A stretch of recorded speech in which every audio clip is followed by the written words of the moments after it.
What's going on, everybody? Welcome back. Another edition of the DFS OGs podcast right here on RotoGrinders.com. I am your host, Chris, Beermakers fan Prince, joined as always by my boys, my OGs, Derek, Notorious. How we doing, brother? We'll start with you. Not too bad. Wasn't a great week, but ended up breaking even. Won a little bit on FanDuel, lost a little bit on DraftKings, so lived to fight another day. And we're getting into the holiday seasons. That means we have our other OG, Santa Chop, with us. Chop, how was week 10, brother? Week 10 was actually pretty good. Can't complain. I look back in hindsight, and I'm a little disappointed that I didn't win more money because I was really over the field quite a bit on several of the good players, but man, somehow, but I'll take any kind of profit, I guess. But weeks like that is when you should really be hitting them hard. I guess I didn't hit them hard enough, but we'll see how it plays out this week. I felt pretty good about last week. Yeah, about a break-even week for me this week. So, anytime your head's above water, you don't see the old negative sign next to things, you will take it. You obviously want to be more profitable than that, but sometimes the break-evens are better than the big losses. So moving in to week 11, the big story on today, guys, Le'Veon Bell. I think we can take a second here and talk about it. This guy's going to give up $14.5 million by not playing this season. Agree, disagree with his decision? I think he's a bonehead, to be honest with you. Chop, what do you think?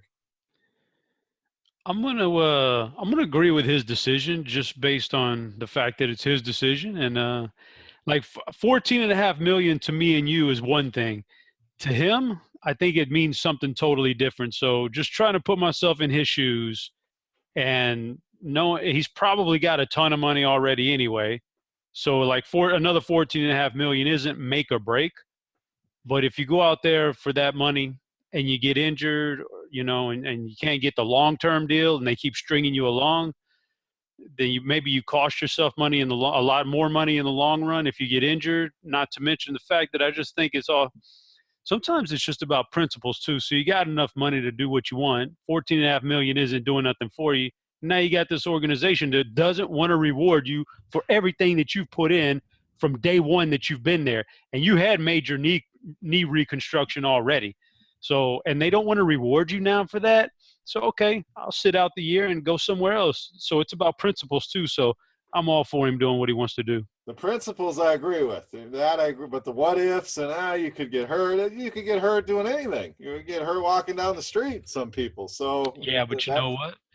You guarantee that you cannot get hurt on a football field if you're not out there this year. So was he not out playing basketball in Pittsburgh the other day? You can't get hurt. I'm there. Sure he's got a pretty fat insurance policy just for walking around right now too. I mean, how many guys do we know that have gotten hurt out on that basketball court? And that's just in the daily fantasy community. I mean, we could chalk up some ACL injuries right there. But Derek, what do you think? Le'Veon Bell, before we get into some of the football for week 11.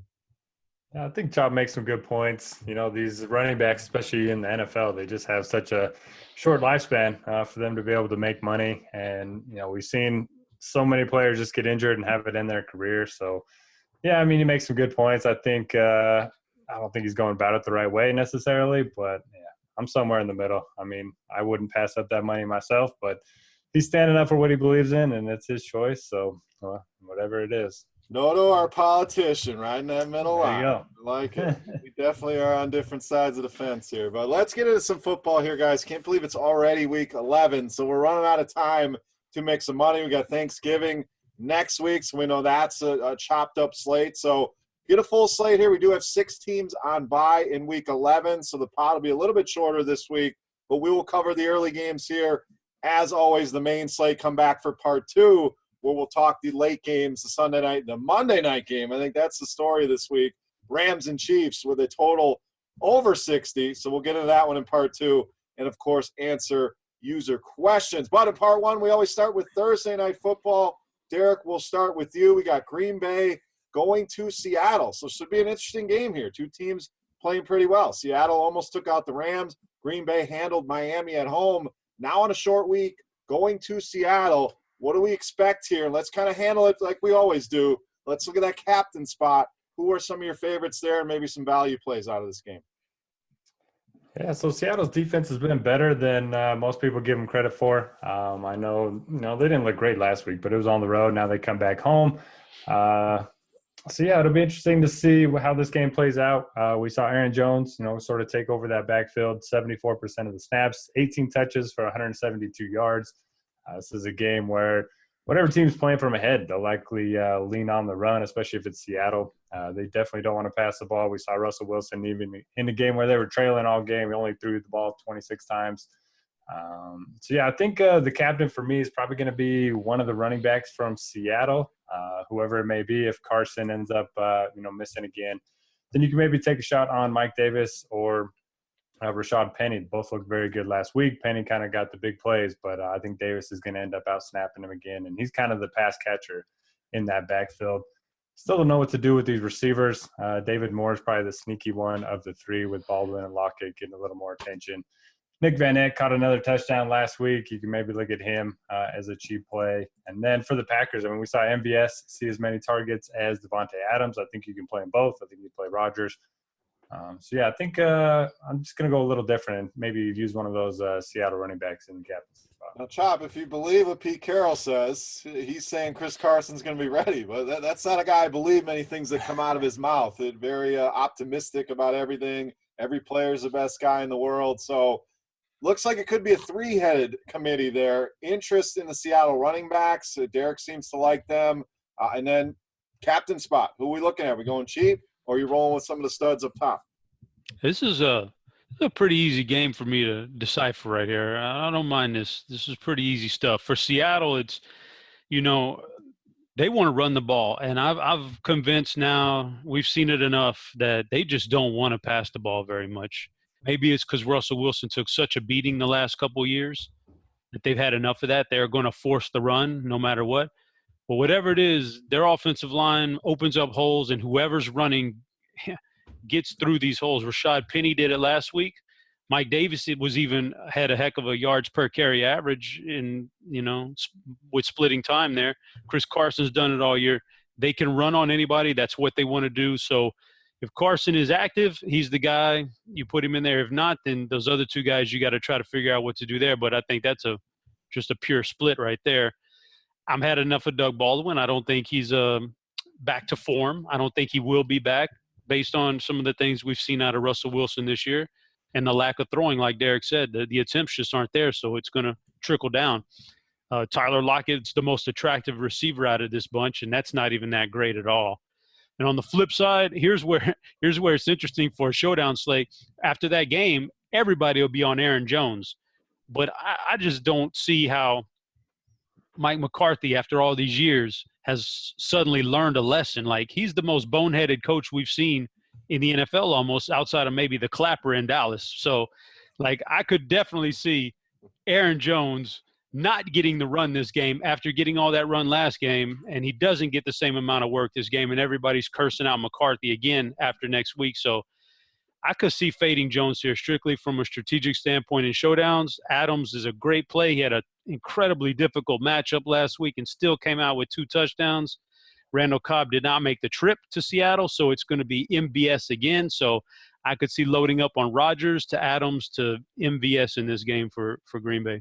Yeah, and for the Seattle running backs, I agree with you guys. Green Bay, middle-of-the-road fantasy points allowed, but 26th DVOA against the run this season. So you nailed it. They want to run the ball. They've been able to establish the ball, and I don't know that Green Bay is going to be able to stop them. Plus, you want to keep Aaron Rodgers on the sideline. So I agree, Chop. It's a pretty easy layout of this game if the game script goes as we expect, and Vegas kind of expects that as well. I think the Seattle running back could provide value. It's hitting on the right one. I think all three are going to be active in this one. So let's move on to the main slate here on Sunday. We'll start out with Cincinnati and Baltimore. Chop, Cincinnati. This team's swirling the drain, man. They lose A.J. Green. They bring Hugh Jackson back in the mix, so you can talk about that. I don't know how the hell that happens. But going to Baltimore here, I think this is a great spot to target some Baltimore Ravens. Yeah, I think I had heard somewhere this week that's the Cincinnati's the first team to allow 500-plus yards of offense to the opposition in 3 straight weeks or something. They are, like you said, they're circling the drain. They're out of it. And yeah, I don't know. You got him another job pretty quick. I get it. At least it's not a head coaching job. I think he's definitely What best do you suited mean for you like. get it? I don't get it. I mean, Well, it's a good old boy, so that's his that buddy I out there. get. That Hey, I get. listen, if I was in a position to give my buddies a job, I'd give them one right after they got fired too. That's a good old boy system right there with Marvin Lewis. They're buddies, so I get it. But I mean, he's better served as an assistant anyway, so I don't think it's that tragic. But Cincinnati's in rough shape with no AJ Green again. I'm not sold on John Ross being the guy, so they're left with very few targets, and Tyler Boyd's really the only one there. So I'm not a big fan of this offense at all outside of maybe Joe Mixon. Uh, and then on the flip side there, with that defense being beat up for Cincinnati these last few weeks, I mean, the writing is on the wall for somebody to grind it into them with the running backs, but man, this backfield for Baltimore has always been a mess. So I don't know if you want to take a shot on Collins or Allen or even Ty Montgomery might be active. Who knows? But I don't know if I could take a shot on it. So I guess John Brown, just a process of elimination. He's the safest play in the game.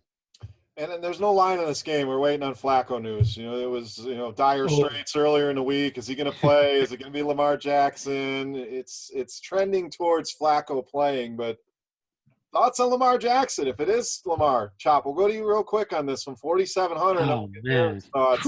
That's a pretty damn appealing price against a horrible defense. I would say this though, man. I would say if Flacco is out and they have to start Lamar Jackson, that's that classic irresistible force, immovable object thing where the defense is so bad, but any other defense in the league, and I would probably want shares of that defense against Lamar Jackson. I don't think Lamar Jackson is ready to step foot on a NFL field as a full-time quarterback. I think he gets smoked by just about any defense except for Cincinnati. So I probably wouldn't touch either way, but Lamar Jackson's not ready to be an NFL quarterback right now. And to be fair, it could be Robert Griffin III. They really haven't said who it would be. So you kind of have that curveball in there as well. So Noto, hit on that if you want. Both those guys 4,700 in a good matchup. If they are to go, like I said, Flacco seems like he should be ready. But the rest of this game, you got a team that's on the downturn, Baltimore fighting for their lives at home. All Ravens for you, or any more interest in the Cincinnati side? I mean, all Ravens defense for sure. Cincinnati couldn't get anything going against the Saints at home. Now they're going to go on the road against Baltimore, who very good against the run, very good against the pass. I don't think I want anything from Cincinnati's side. Maybe look at Tyler Boyd like in a millionaire maker scenario where he's going to be extremely low owned after letting everyone down. But for the most part, I think you just avoid the Bengals. And then on the Ravens, I don't really know what to expect here. It's a classic do defenses matter. If the Ravens can score points with Griffin and Jackson as their quarterbacks, then defenses obviously do matter. Don't want to really mess with the running backs. Not really sure what to expect with the wide receivers as well. So if Flacco ends up being out, I'll probably have very little exposure to this game outside of the Ravens defense. All right, let's go to a better game here. Carolina and Detroit. Guys, total about 51 in this one. Carolina, 4-point favorites on the road here in Detroit. This continues to struggle. They trade away Eric Ebron earlier in the year, give him away basically. The guy's got 10 touchdowns. Now they trade away Golden Tate. It's a team just heading downward outside of Kerryon Johnson, about the only bright spot there. Carolina, Derek, playing well. Cam Newton playing well. Christian McCaffrey coming off a big game. So Panthers, Lions, what do you expect in this one? Yeah, we get Cam Newton on the fast track in Detroit. The Lions are ranked 30th in pass DVOA this season. This game does project as the slowest paced of the slate, which isn't great, but got to like the Panthers offense here. Definitely prefer Cam over McCaffrey. I know the Lions, they've been a little bit better since getting Snacks Harrison against the run, and their numbers against the pass have actually gotten a lot worse. So makes me feel a little bit better about Cam. I think you can pair him up with Greg Olsen. Lions, one of the worst teams in the NFL at covering tight ends. So I like Cam naked or with Greg Olsen. Then on the other side, we just have the same guys in play each and every week. We have Kenny Golladay and Marvin Jones. With Golden Tate gone, we just have a very concentrated target share there. So I like those two in tournaments. If I had to pick one, I'd probably go with Golladay. Finally had more targets than Jones last week and paid off. Caught 6 of 13 for 78 and a touchdown. Not really sure what to do with the running backs. Now, Theo Riddick being in there just messes everything up. If they end up falling from behind, then it's going to be a Riddick game. If not, it's going to be a carry-on game. So I'll probably avoid that situation. Yeah, Marvin Jones dealing with a little bit of an injury. It sounds like he should be fine, so we'll see. Just a bruise, but keep an eye on that one heading towards Sunday. Chop, Panthers, Lions, what do you got? I don't feel great about this game at all. The Lions are, I guess I would lean Galladay as the only option there I would want to take. I wouldn't feel comfortable with Kerryon Johnson in this game. And I'm certainly not going to play Riddick or Blunt. Stafford, there's better quarterbacks out there. Galladay's the one, especially if Marvin Jones is out. He's the one I would look for on that side. And on the flip side, can't take the receivers for Carolina. Don't really like that. Don't want Greg Olsen. McCaffrey's okay, but that price tag's really getting up there now to where we're in the elite category. And he's a good, very, very good running back. But you could step up just a little bit more and grab you an elite running back. So I don't know if I want that one. And Cam Newton, I'll get this out. I love Cam Newton as a player and all that good stuff, and I've been a fan of his for years. But, man, there is I've had this – I forget it. Oh, it was Big T I was talking to. And there is not a bigger front runner in the NFL than Cam Newton. Man, when things are going great, he can pile on the fantasy stats. When they're going good, he can just rack them up. But when they are behind, when things aren't going well, he totally folds. Like he goes in the TP and that's it, man. He's done, So if they get out to the lead, he's fine. But if they somehow get behind in this game on the road, he's not good. And this team, Detroit's sneaky good rushing the passer. They don't do very many things well, but they can rush the passer. So if they get out to a lead, I definitely So I would take Cam in tournaments, but certainly not cash games. Yeah, I think the Detroit offense will go lower owned here. And both these teams bottom 10 against the quarterback fantasy points so far this season. So an interesting spot to pivot in tournaments. It's a big total. Detroit at home, you kind of hope they could light a fire under their ass and actually do something. So, I think that's a contrarian spot to look to is the Lions this week. Being a parent can be really challenging. Child and Family Resource Network focuses on connecting pregnant parents and those with kids under the age of 5 with free support services to help them on their parenting journey. Everyone deserves someone they can turn to for help with parenting. Visit childandfamilyresourcenetwork.org today. Next game, guys, we got Tennessee and Indianapolis. Chop, two teams coming off big wins. Tennessee obviously dominating New England at home. We kind of talked about them last week. The offense finally starting to find itself. Does that continue here in Indy? We know Indy loves to play basically a track meet type speed. They got the job done at home against Jacksonville. Two teams playing well. Who prevails here? What an interesting game from an NFL standings, standpoint, but an uninteresting game from fantasy standpoint. But man, I give both these guys props. First of all, Tennessee's a lot better than what we thought they were when Mariota had his arm dangling by the side earlier in the year. They actually look pretty good now coming off that bye week. So props to Tennessee. But Indianapolis, that's got to be one of the bigger stories of the year. They look like garbage heading into the year. We thought they were going to have one of the worst secondaries in the league. And last image we had of Andrew Luck was running around for his life with no protection, and all. They went out and remade the offensive line in one season. And they're extremely solid right now. So props to all these guys. But from a fantasy standpoint, doesn't appeal to me. Mariota to Corey Davis is fine. We didn't quite get the Deion Lewis explosion last game. And I don't think that it's like this weekly thing where, he's going to explode. He may take over some carries, but it's matchup dependent just like anybody else. So I don't know if this is the matchup for him, but Mariota to Davis on one side is fine. Andrew to T.Y. on the other side is fine. But Tennessee's given up the fewest amount of points per game of any defense in the league, so they're a sneaky good defense. Tell me you guys saw that Quentin Nelson block where he just steamrolled somebody on a running play. I mean, that was unbelievable. But that line, a great story. I mean, coming into the season, the line was Swiss cheese. Now he hasn't gotten sacked, and I forget how many dropbacks, but it's been a long time. So I think that's a big reason why the Colts are getting things done. So, Derek, again, Chop doesn't seem too interested in this one. I have more interest in this game. Where do you fall on this one? Yeah, I definitely have more interest. But before that, do you guys agree with that fumble call on the Jaguars at the end of that game against the Colts? I did not. Man, that was brutal. Jags season pretty much over at this point. Talk about circling the drain. That's stick a fork in your team. Oh yeah, we had one good year, and then we'll be bad for 10 more. But as far as you know what's worse, Derek? yeah, You know what's worse than that is your star cornerback talking about, you're gonna miss me when I'm gone, and already with this kind of crazy attitude. Like that's weird, man, isn't it? Don't you think it's a bit odd for like a third-year cornerback to be talking about leaving town just because they had a couple rough games? That's not very good for yeah. the long run psyche of that guy, man. It's not. And yeah, my other team, I have a feeling Donovan Mitchell for the Jazz is going to be gone eventually, but we'll get there another time. Anyway, for the Titans, I have some interest in this one. Mariota the last 2 weeks, 25 and 22 fantasy points.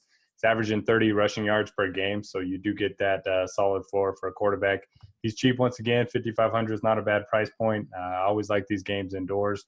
Then we have Dion Lewis, who kind of had some bad luck last week. He saw 75% of the snaps, 20 carries, 2 targets. If he gets that similar workload, certainly think he can pay off his price point, only 4,800. I'm going to go right back to that well. Hopefully people will have a sour taste in their mouth from last week, and maybe people will play Derrick Henry or something. Corey Davis, think you can go back to him as well. He's just one of those guys that if you grade out, his salary divided by how many targets he gets a week, he's going to be right up there with one of the best in the slate. Now on the other side of the ball, you have Andrew Luck indoors. Always like playing T.Y. Hilton with him. And I'm not going to be chasing Eric Ebron. He only saw 38% of the snaps, 3 targets, scored 3 touchdowns. Much rather play Doyle. He played 87% of the snaps. So I'll be firing up Doyle quite a bit this week. Yeah, it was really depressing watching Eric Ebron pile up the touchdowns. Like, this is really going to be our slate breaker here, Eric freaking Ebron? Yeah. Unbelievable. But I love the Dion Lewis call. And I want to say third and wrong on Dion Lewis. I was heavily invested in him. But I see 22 touches. Just didn't get it done. But the process was right. And I agree with you. I think he burned so many people last week as the heavy chalk that you go back this week at a fraction of the ownership in maybe a better matchup here against the Colts. So I like this game. I think it's stackable, but definitely some pieces that are still too cheap on the Tennessee side. All right, let's go to Dallas and Atlanta. Chop, we'll get to you. Let's talk about your Cowboys here momentarily. But, Derek, let's start with you. The Cowboys' big win on the road in Philadelphia. As far as Atlanta goes, you go to Cleveland and you just get wiped off the map. I think the story here, week after week after week, Atlanta just gets destroyed by running backs. Zeke coming off that big game, got to think he's one of your favorite running backs on the week. Yeah, love Zeke this week. 10 catches over the last 2 games. Like you mentioned, Atlanta just terrible against the running back position, especially when it comes to pass catching backs. So you got to think Elliott's at least going to get 5 catches. But this week is absolutely loaded at running back, especially at expensive running backs. So going to have to make some tough decisions. There are a lot of guys up at the top that I'd like to play, but we can't play them all. But I do like Zeke quite a bit. If you want to go back to Amari Cooper, I don't mind it. But typically the best way to beat Atlanta is over the middle of the field. So I'm not sure how well that's going to set up for Amari. On the other side of the ball, Matt Ryan averaging 32 fantasy points at home this season, 20 fantasy points on the road. I know some of that is due to small sample size, but throughout his career, he's been much better indoors than he has been outdoors. So if you want to look at him, that's just fine, even though this game probably not going to be too fast-paced. We know Dallas just wants to run the ball, kind of take the air out of it a little bit. Julio Jones, another touchdown last week. Perhaps they're going to start coming in bunches.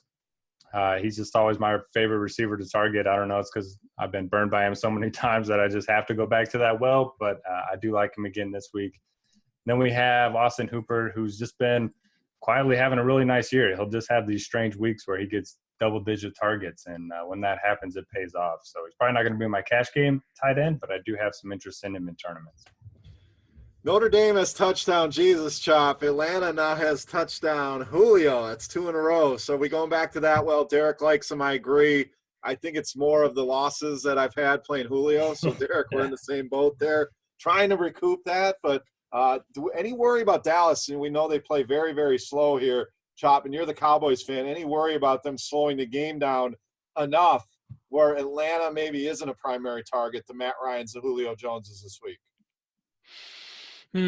Tough one. I mean, it's tough. It's just, I guess you just got to kind of pick a game script and run with it in your lineup build. If you think it's going to be, if Dallas can get that done, then maybe you can fade that Atlanta offense for the most part.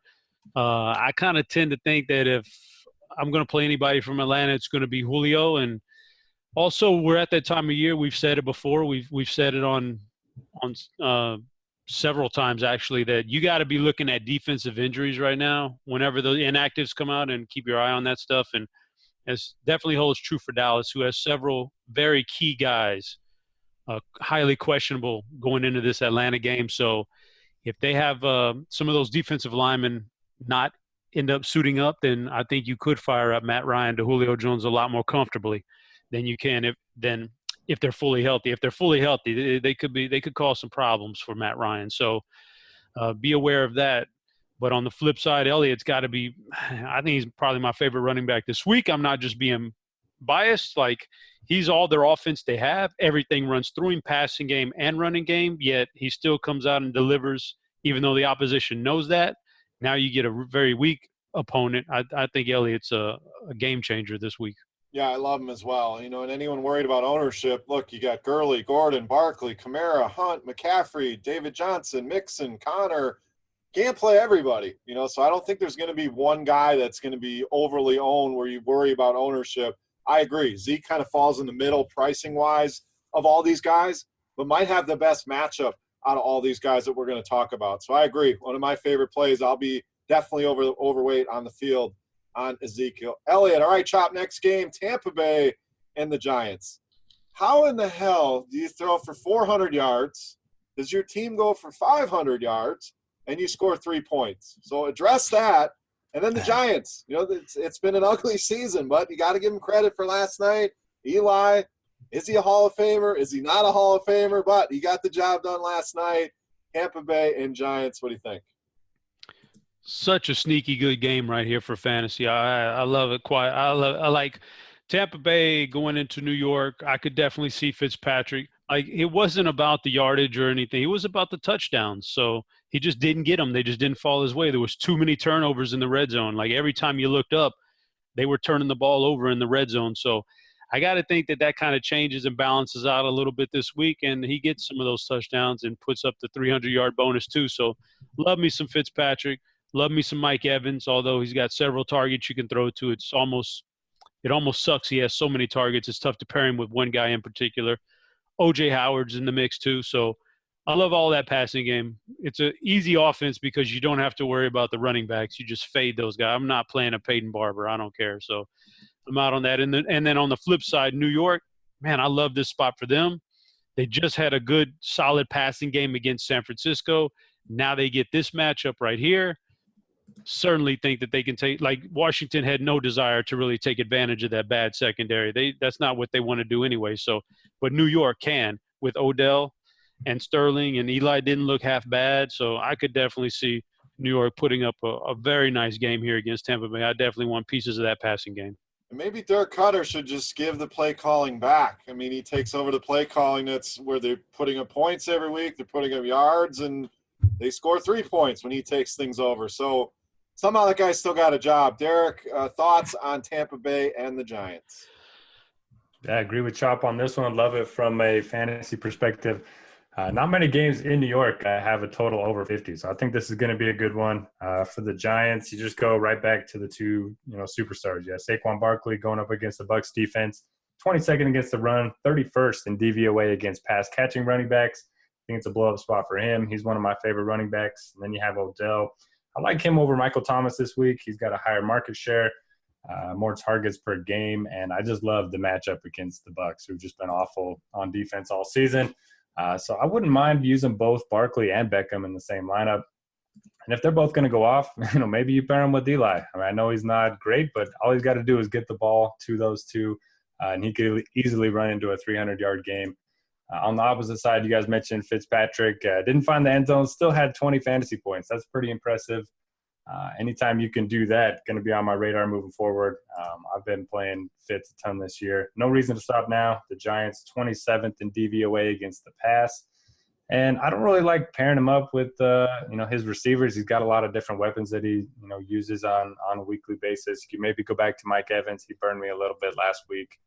But, for the most part, I think you just play Fitz, maybe as a cash game quarterback. 5,600 is a really good price point. Yeah, Mike Evans, so frustrating. I thought it was a good bounce back spot for him to get going again. It just didn't happen. Dropped a touchdown and, could have been a much bigger day. But I agree with you. Fitzpatrick's going to throw for 400 yards. You never quite know who it's going to be. But I'm not afraid to go back to that well. Kind of hurt us without the touchdowns. But that offense clearly runs through the passing game. And I think this is a great spot against the Giants. All right, 2 games left for us here on the early slate. Houston and Washington, Derek, our next game. 2 teams in the hunt. I mean, getting it done. It may not be pretty, but they are division leaders at this point. So who comes out in the battle here, Texans and Redskins? From a fantasy standpoint, I definitely don't love this game. Washington, their offense has been a mess all year. We don't really know which running backs are going to be active in this one. If Chris Thompson plays, I think you just avoid him. Even if he doesn't play, I don't really want to play Peterson or Capri Bibbs. And then their pass catchers, do you trust any of them outside of Maurice Harris? He's up to 4,500. I think he's a fine play when he's 3K, and he's pretty much the only wide receiver that's healthy. But when he's 4,500, I'll let other people chase those points. Jordan Reed, another good matchup for him. Is this finally the week? I don't know. At least he's given us a decent floor. He has 6, 10, 7, and 9 fantasy points. Only 3,800. Maybe this is the week you hop on Jordan Reed and hope that he finally scores. But for Houston, pretty much one guy on my radar, and that's going to be DeAndre Hopkins. I always like him in one-on-one matchups. I think he can beat Josh Norman. Not worried about that one bit. Hopefully Washington will be confident in that matchup and just put him out there one-on-one. And that's pretty much it for me.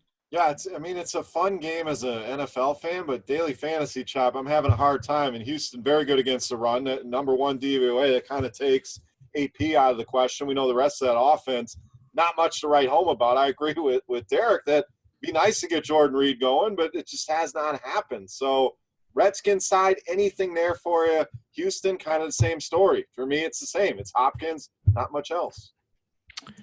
Yeah, you guys aren't looking at this game close enough here, guys. We'll dig a little bit deeper here. What do we miss?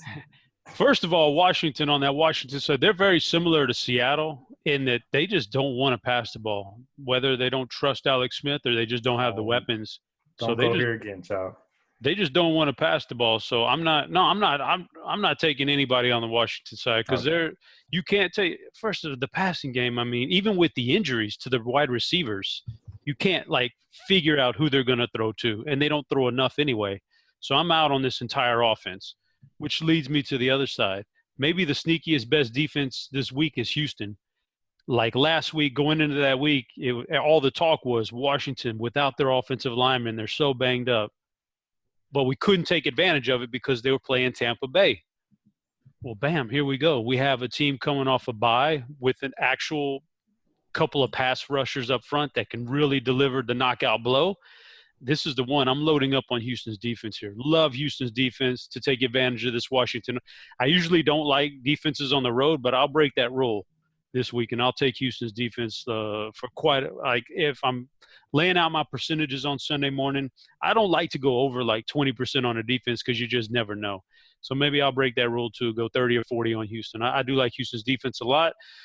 I like some of their passing game. We'll see if QT comes back. He said he was trying to come back. I thought he was going to be out for a lot longer, but he's making an attempt to come back. So we'll see how that plays out. But DeAndre Hopkins, unguardable. If they want to stick Josh Norman on him one-on-one, all day DeAndre Hopkins will take advantage of that.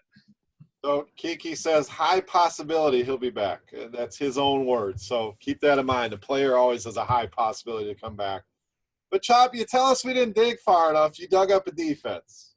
That's it. That's what people are going to overlook. To be fair, it's a good call. I like the defense as well. Not everything's Kansas City and the Rams. Okay, I had a lot of expectations there. Yeah, you got to find it. We missed something.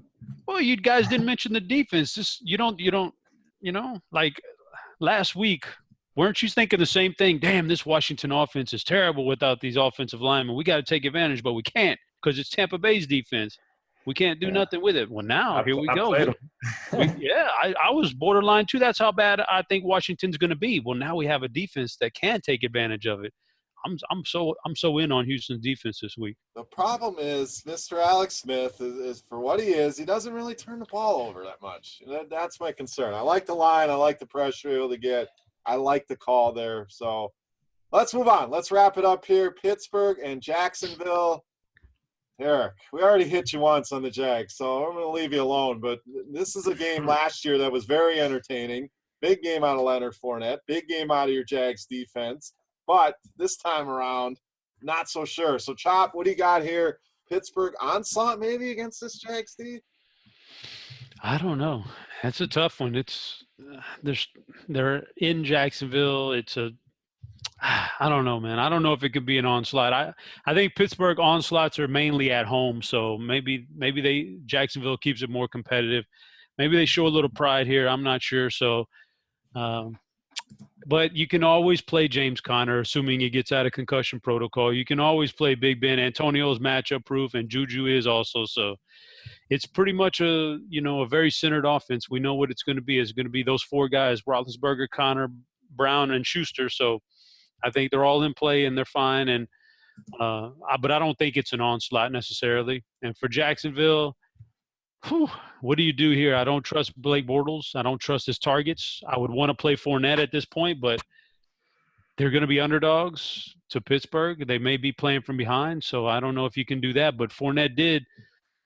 I mean, his best career game came against Pittsburgh one time, so maybe he has it in him again. And they did force feed him like 29 touches or something last week, even though they were playing from behind most of that game. So I guess Fournette's the guy I would turn to most likely in this game for Jacksonville. And that is a nice price on Leonard Fournette, Derek, $6,900 for your boy. So you got to play him just for that reason. But thoughts there. I mean, he looked good coming off the injury against Indianapolis. The yards per carry wasn't great, but at the end of the day, the fantasy points were there. Going back to him, because I think he could be forgotten under all the rest of these stud running backs. Yeah, I love the workload that we saw. 24 carries, 5 targets, and he did it on a 52% snap count. I got to think that's going to go up a little bit moving forward. So I think he's certainly in play, especially in tournaments. For cash games, I'll probably pay up for guys that are a little bit more involved in their offense in terms of pass catching. But I do think he's fine. I like the nice price tag that you mentioned. I don't hate Blake Bortles here. Maybe that's a terrible take by me, but they're going to be trailing. They're going to have to keep up with the Steelers offense. So I don't hate him as a tournament play at 5,100. I think it's a good week to pay down a quarterback. Then on the other side, I don't really know what to expect. We don't really like Big Ben on the road as much as we do at home. And he's going up against the Jags. I know they haven't been as good defensively this year, but they faced him twice last year in the playoffs. He obviously had the big game, but in the first game, Steelers only scored 9 points. I think Big Ben had 4 or 5 interceptions. After the game, he was talking about retiring. Do you guys remember that? Oh, yeah. So, I mean, I don't know. Maybe it's a little bounce back spot for the Jags, at least to be competitive. For me, I'd probably be most interested in James Conner, assuming he gets out of the concussion protocol. 7,200, I think that's a really good price point. All the other elite running backs are in the high 8s, and he's only 72, and he's just as talented and arguably the most involved running back of any in the NFL. So I like him quite a bit at 7,200. Yeah, I think he'll fly under the radar. Kind of feels like that game against Baltimore where nobody really played him. The price was attractive, but, went very low and went off that day. So his involvement, he doesn't have to look over his shoulder anymore. We know it's his job, questionable going into the week, so people will avoid it in their early builds. I really like the prospects for James Conner in this matchup against Jacksonville. All right, guys, that'll wrap us up for the analysis here in part 1. Any parting thoughts here before we transition into part 2? Chop. No parting thoughts. I'm ready to take a little break here and go eat some tacos. There you go. Taco time for the Chop household. And we're gonna find out if Chop got them Christmas lights up in part 2. So come on back for that. Derek, any final thoughts? Part 1, week 11. I'm a little disappointed in the listeners. We need some better questions, guys. We don't have very many for the week. But as a tease, I did put together some holiday questions for you two. So we'll get to that in part 2. There you go. Look at this guy leading us out with some questions. Like it. So thanks for tuning in, everybody. Hope you guys enjoyed the analysis. If you ever have any questions, all 3 of us are always available on Twitter. There's a comment section right below the podcast as well on RotoGrinders. You can ask questions in there. But sounds like a good week to win some money going into Thanksgiving. So again, appreciate you guys tuning in to the DFS OGs podcast. For my boys, Notorious, Head Chopper, I am Beer saying salut. Best of luck this week, and we'll see you right back here for part 2.